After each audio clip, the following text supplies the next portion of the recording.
All right, I'm gonna go to, actually first, espresso, 15 seconds double.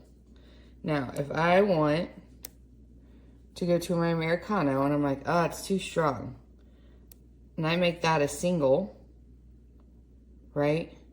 Or here, small, 9 seconds, okay. Go back to espresso. It is now jacked with it.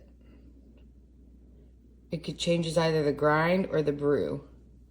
I don't know why it's doing that, and it does it with everything. Set it back. Go here, just want an espresso. Oh, let's change that too. I can't make any of my personalized drinks because it'll change them all if I do that. And I've already put it back to factory settings trying to fix it.